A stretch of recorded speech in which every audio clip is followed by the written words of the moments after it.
है तो जाके लेना, नहीं लगा तो राह में देखनी है, वेट नहीं करना है, ले लेना है। दूसरा सवाल कि कभी कभी ऐसी स्थिति होती है कि पानी चढ़ाते चढ़ाते ही इतना प्रेशर आ जाता है कि पानी को एक पूरा नहीं चढ़ा सकते और एक तेजी से निकाल देता है, तो भी कोई बात नहीं। कभी कभी ऐसा भी होता है कि पूरा पानी चढ़ा देते हैं और बाद में थोड़ा इधर उधर घूमते फिरते हैं और फिर भी कोई तब तक नहीं आता, तो भी कोई बात नहीं, दोनों में कोई नुकसान नहीं है। यदि पानी रुकता है तो और ज्यादा अच्छा है कि जो पानी रुका है वो कुछ अंदर ऐसा है तो भिगोएगा, तोड़ेगा और निकालेगा, आज नहीं तो कल। ये प्रोसेस तोड़ने की होती रहेगी। और कोई स्थिति में यदि लेते लेते ही प्रेशर आ जाता है, तुरंत आ जाता है, रोक नहीं सकते, तो भी डोंट वरी, आज नहीं तो कल निकलेगा। तो इसके लिए हमें कोई चिंता करने की कारण नहीं है। ओके, और कोई सवाल? हाँ जी,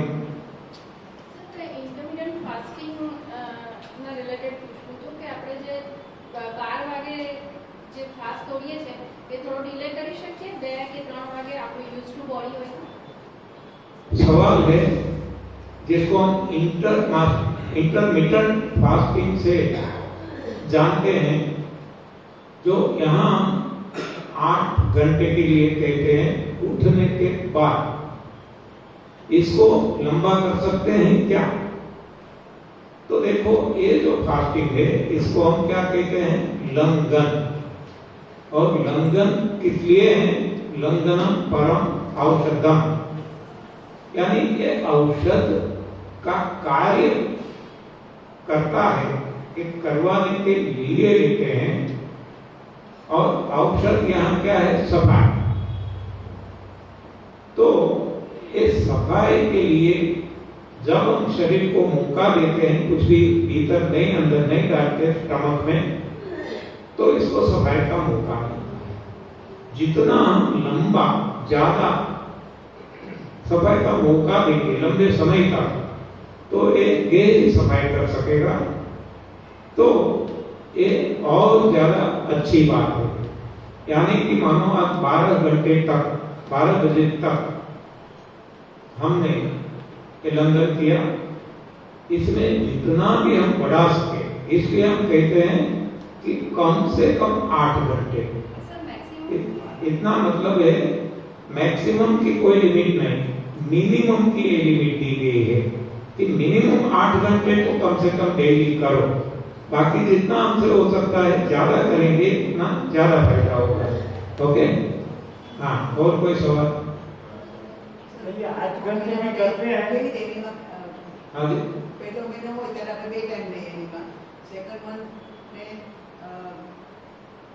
समझ गए। आपका सवाल है कि शुरू में हम दो बार 3 बार एनिमा लेते हैं 1 महीने तक, बाद में कम करना है।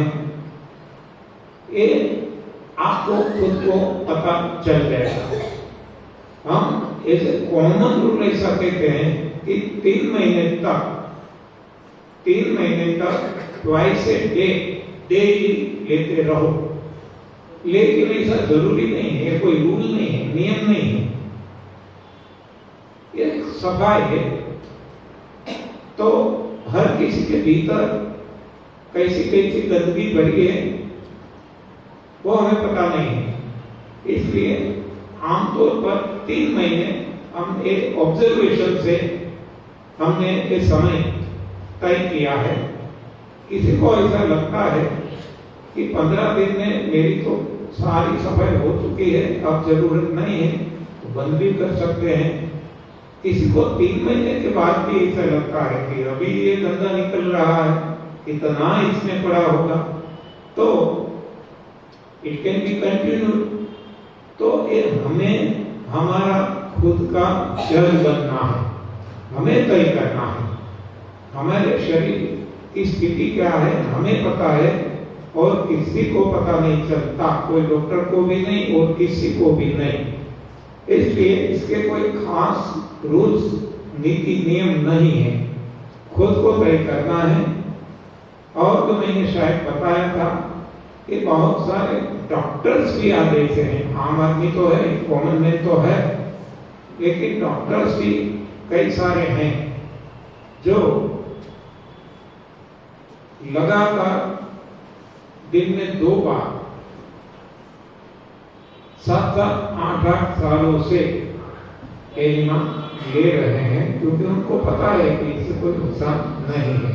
तो it is up to us to decide कब तक इसको कंटिन्यू करना है। और कोई सवाल? हाँ जी सर, मारो सवाल एलोपैथी चालू दवा जो આપણે ખાતા હોય એને રિલેટેડ છે કે મેં 2010 માં બાયપાસ કરાવેલું છે ને એની 4 ગોળીઓ ચાલુ છે। હવે ગૂગલમાં મેં તપાસ કરી છે, સાઈડ ઇફેક્ટ મને ખબર છે। કેમ અવાજ કેનો આવે?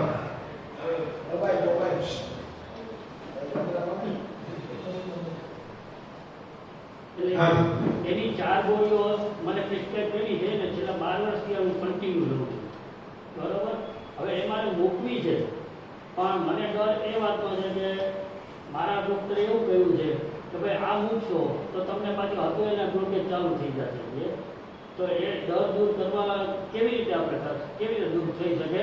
કેમ કે મને ખ્યાલ છે જો એ મૂકવું તો મને વધારે સારું પરિણામ મળી શકે એમ છે, કેમ કે એ જે સાઈડ ઇફેક્ટ કરે છે એ તો બંધ થાય ને, દવા બંધ થાય તો, પણ દવા બંધ થાય તો સામેથી ડર છે કે પાછું બ્લોકેજ થઈ જાય, તો એ કેવી રીતે દૂર કરી શકે? बहुत अच्छा सवाल है, 2-3 एंगल से देखते हैं। एक तो जो डॉक्टर ने आपको बताया वो डॉक्टर भी सही है, वो गलत नहीं है, लेकिन कब तक जो आज आपकी लाइफस्टाइल है वो ही लाइफस्टाइल यदि आप चालू रखते हैं तब तक डॉक्टर सही है। लेकिन जब आप लाइफस्टाइल ही बदल देते हैं तो फिर इसमें भी बदलाव आ जाएगा। जैसे हमने सुना है, देखा है, आज तक ये समझ में भी आ गया है, जैसा अन्न वैसा तन। अब आपने अन्न ही बदल दिया, आपका भोजन ही बदल दिया, तो जो ब्लॉकेज होने वाला था, जिससे ब्लॉकेज होता था वो गलत आहार से होता था। तो अब तो गलत आहार नहीं ले रहे हैं, अब तो डिजाइन फूड लेते हैं, सही आहार लेते हैं।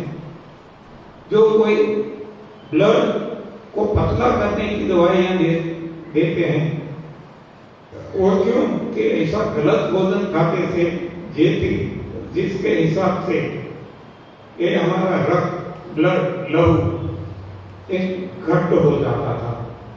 अब तो हमने भोजन ही बदल दिया, अब हम ऐसा खाते थे कि न पतला बनेगा न घट बनेगा, जैसा होना चाहिए वैसा ही बनता है।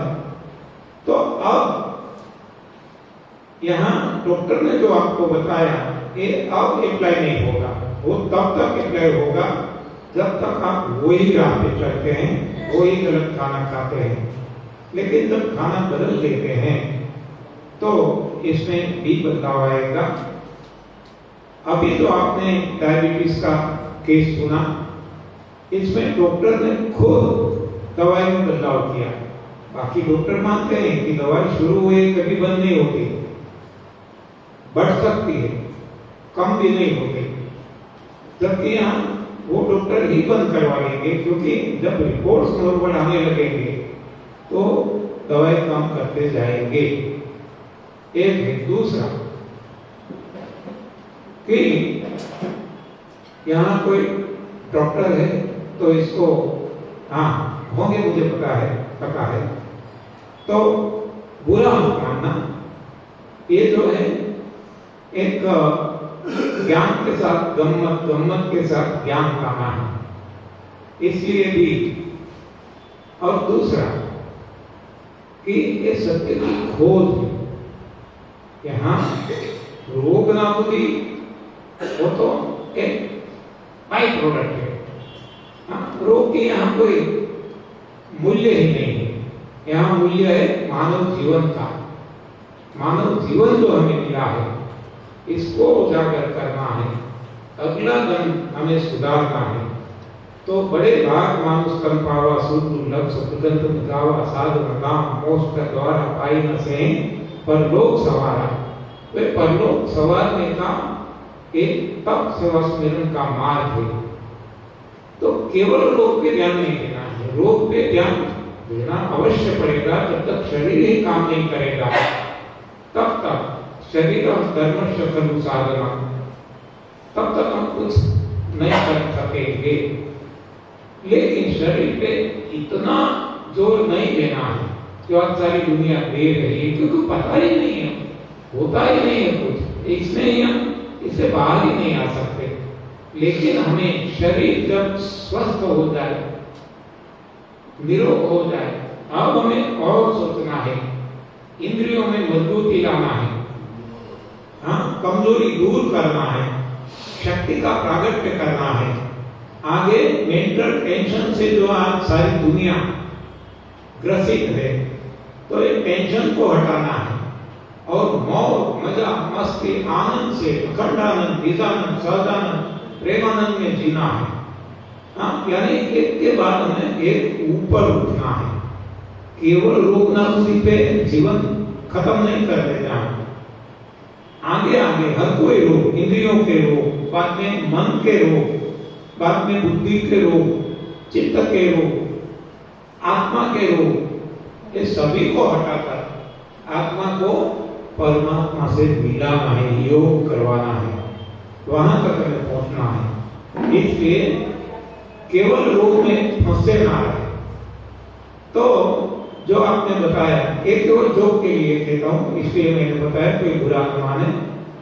हमारे एक डॉक्टर है जो एनडीएस में जुड़े हुए हैं, उनको पता है सब कुछ। जैसे आप देखते हैं बार बार हमारे चंद्रानी साहब वो भी कहते हैं कि एनडीएस से जुड़ जाओगे तो डॉक्टर से छुटकारा पाओगे, दवाइयों से छुटकारा पाओगे।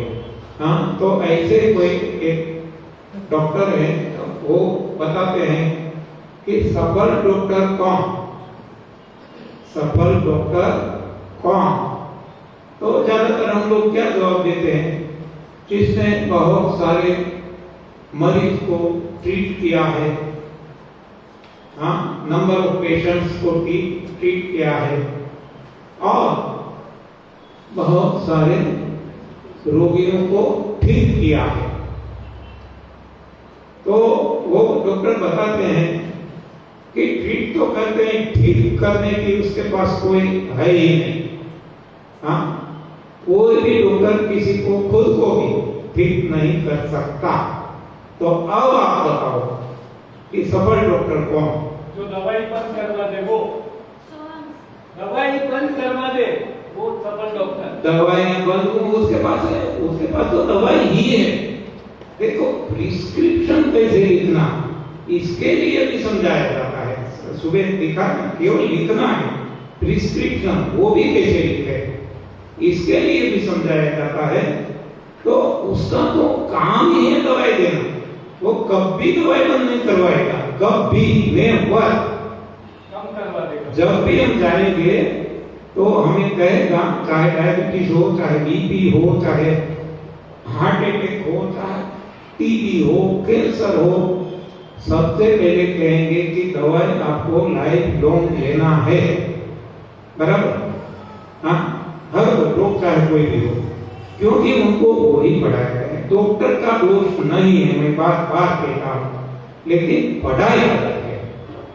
तो आपने जो बताया, जो दवाइयां बंद करवा सके, तो वो डॉक्टर कहता है कि किसी का रोग ठीक नहीं कर सकता, मतलब वो दवाई कैसे बंद करवाएगा? दवाई वो बंद नहीं करवा सकता। तो अब आप बताओ कि सफल डॉक्टर कौन? तो ज्यादातर कोई जवाब नहीं दे सकते हैं।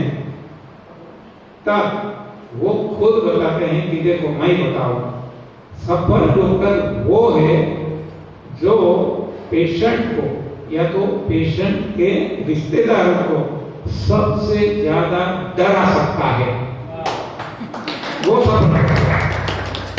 हाँ, जो आपने बताया ना, तो ये उनका काम है, उनको सिखाया गया है, पढ़ाया गया है।